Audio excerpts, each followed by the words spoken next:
की जानिब से मुज़ाकरात की बात को मस्बत और शेर अफजल की बात को खुशगवार हवा का झोंका करार दिया और बैठकर मुल्की मसाइल का हल निकालने की ख्वाहिश का इजहार किया। ताहम उनका कहना था कि गन पॉइंट पर मुज़ाकरात नहीं हो सकते।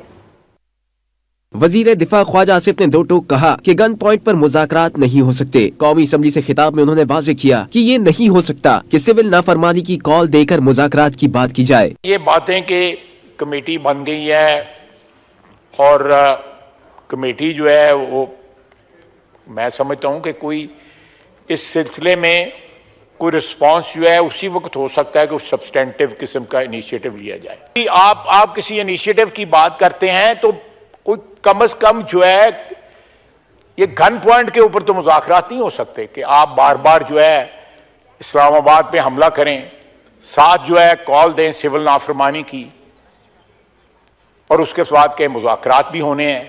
मुशीर सियासी उमूर राना सनाउल्लाह ने मुज़ाकरात की हिमायत करते हुए वाज़ेह किया कि हुकूमत और अपोजिशन के दरमियान सियासी मुज़ाकरात के बगैर सिस्टम नहीं चल सकता। कौमी असम्बली में इजहार ख्याल करते हुए उन्होंने कहा कि स्पीकर कौमी असम्बली दोनों तरफ के अरकान को बुला लें, बैठकर मुल्क की मसाइल हल करने की कोशिश हो सकती है।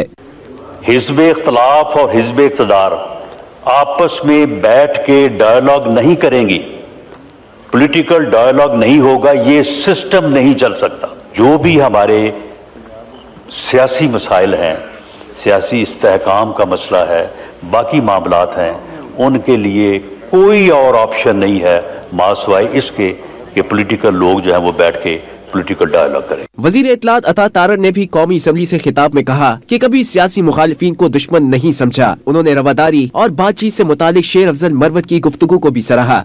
आपसे हमारी दुश्मनी नहीं है, आपसे हमारी सियासी मुखालफत है। हमारे और आपके दरमियान तलखी थी, मगर आपस में जो वफादारी थी, रवादारी थी, उस पर कभी कॉम्प्रोमाइज नहीं किया। हमारे यहाँ दुश्मन भी कत्ल करके घर चल के आ जाए तो हम वो कत्ल माफ कर देते होते हैं। अता तारड़ ने वाज़ेह किया कि हुकूमत तशद्दुद की सियासत पर यकीन नहीं रखती। मुस्लिम लीग नून और पीपल्स पार्टी ने अपनी सियासी इख्तलाफात में भी रवादारी बरकरार रखी।